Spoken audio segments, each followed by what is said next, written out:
你好，明格老板，我叫严小月，怎么也得用哪枚个咯？严小月 local 吧嘞，香港新人是你对下来对阳光大白喏，အခုကျွန်မပြောချင်တဲ့အကြောင်းအရာလေးကတော့ဒီတရုတ်စာအခြေခံပေါ့နော် online class အကြောင်းလေးကိုပြောချင်တာပါသူကဖွင့်မဲ့အချိန်ကကျတော့ဒီ2026ခုနှစ်ဆိုတော့ဒီနှစ်ပေါ့နော်ဒီ9လပိုင်းအခုလဒီ18ရက်နေ့ကိုဖွင့်မှာပေါ့နော်သူကတပတ်ကို3ရက်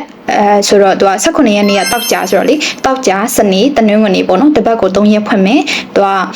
အချိန်ကကျတော့ဒီညပိုင်းပေါ့နော်မြန်မာအချိန်9နာရီကနေ10ခွဲပေါ့သူကတရက်ကိုတနာရီခွဲနေပေါ့နော်တပတ်ကို3ရက်တင်မယ်သူက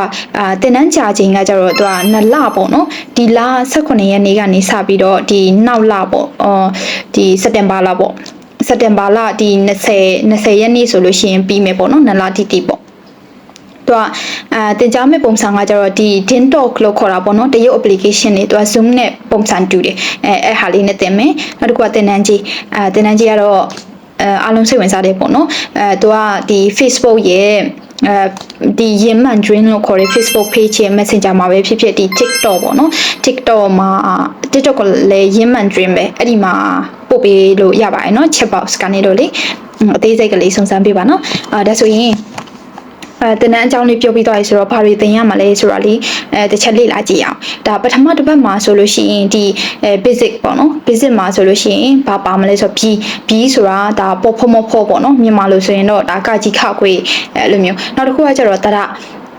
ကကျတော့ ROU မြန်မာလိုဆိုရင် RREE အဲ့လိုပုံစံမျိုးနောက်တစ်ခုကကျတော့အတန်အနှိမ့်အမြင့်ကကျတော့ဒါဥပမာအဲ့လိုမျိုးဟာလေးတွေကိုသင်ရမှာပေါ့နော်မြန်မာလိုဆိုရင်တော့က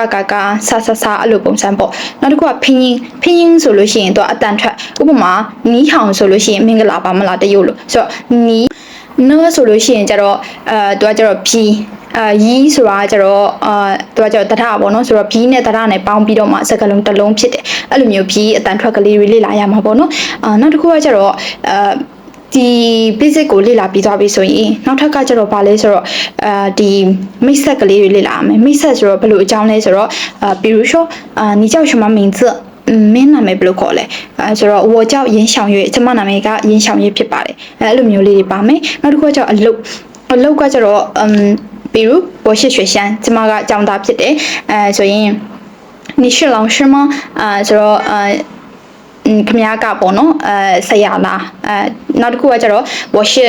医生ကျမကဆရာဝန်ဖြစ်တယ်အဲ့ဒီလိုမျိုးဟာလေးတွေသင်ရမယ်နောက်တစ်ခုကကျတော့ဈေးဝယ်တာဆိုလို့ရှိရင်比如ဒီဟာပေါ့နော်ဒီအရုပ်ကလေးကကျတော့这个玩具多少钱ဒီအရုပ်ကဘယ်လောက်လဲ是30块钱比如ပေါ့နော်ဥပမာဒါ30ဆိုလို့ရှိရင်အဲ့လိုမျိုးပြောတဲ့နေ့စဉ်စကားပြောလေးတွေပါမယ်နောက်တစ်ခုကကျတော့မိသားစုမှာဆိုလို့ရှိရင်比如你家有几口人မင်းရဲ့အိမ်မှာမိသားစုပဲ2ယောက်ရှိတယ်我家有3口人ကျမအိမ်မှာမိသားစု3ယောက်ရှိတယ်အဲ့လိုမျိုးဟာလေးတွေပါမယ်နောက်တစ်ခုကအချိန်နဲ့ပတ်သက်တာအချိန်ကကျတော့比如现在几点အခုဘယ်နှစ်နာရီလဲဆိုလို့ရှိရင်现在10点အခုက4နာရီအဲ့လိုမျိုးနေ့စဉ်3စက္ကန့်ပြောဟာလေးတွေပါမယ်ပေါ့နော်နောက်တစ်ခုကကျတော့လေဒီမှာ HSK ကကျတော့ new HSK အသစ်ဖြစ်တဲ့အခါကျတော့ဘာပါမလဲဆိုတော့ rock conlin ပေါ့နော် rock conlin ဆိုတော့သူက tongue twister ပေါ့ဒီမှာတစ်ခုဆိုပြမယ်သူကအဲ့တဲ့ကလေအဲ့တော့妈舅妈我饭嘛马吃嘛妈妈ဆိုတော့အတိတ်ဘက်ကမားဆိုတာအမေကကျတော့ကျုံမားဆိုတော့ဒီ shopping ကိုစိုက်တယ်ဝေါ်ဖတ်မာဆိုတော့ကျွန်တော်ကကျတော့မြင်းကိုကြောင်းတယ်မြင်းကြောင်းတဲ့အခါမှာမြင်းကလွတ်သွားလို့မာချစ်မာဒီမြင်းကကျတော့ချစ်မာအဲ့ဒီအမေစိုက်ထားတဲ့ shopping ကိုသွားစားတဲ့အခါမှာမာအမေကကျတော့ဒီမြင်းကိုစုတယ်မားဆိုတာအမေမဆိုတာကျတော့စုတာမာဆိုတာဒီမြင်းကိုစုတာအဲ့လိုမျိုးပေါ့နော်ဒါကတော့fan ဖြစ်စေမဲ့ gain လေးတွေပေါ့အဲ့လိုပါတာပေါ့မြန်မာလိုဆိုရင်ထားပါတော့ဒါလေးရှင်းလေးထားလိုက်ဆိုရင်ရှုံဘောရှင်းပြေးရှင်းမွေးရှင်းမလူအဲ့ဟာသိကြမယ်ထင်တယ်နော်ဆိုတော့ရှုံဘောရှင်းပြေးရင်ရှင်းမွေးကိုရှင်းမလူဘူးအဲ့လိုမျိုးဟာလေးတွေပါတယ်ပေါ့နော်ဆိုတော့ဒီသင်တန်းလေးကိုစိတ်ဝင်စားတယ်ဆိုလို့ရှိရင်ဒီ Facebook page ရဲ့ Messenger မှာလည်းပြောလို့ရတယ်ပြီးတော့ဒီ TikTok ရဲ့ Yin Mandarin chat box ကနေလည်းပြောလို့ရပါတယ်เนาะဆိုတော့ဗီဒီယိုလေးကိုအဆုံးထိကြည့်ပေးတဲ့အတွက်ကျေးဇူးများတင်ပါတယ်နာရှင်းနီဘိုင်ဘိုင်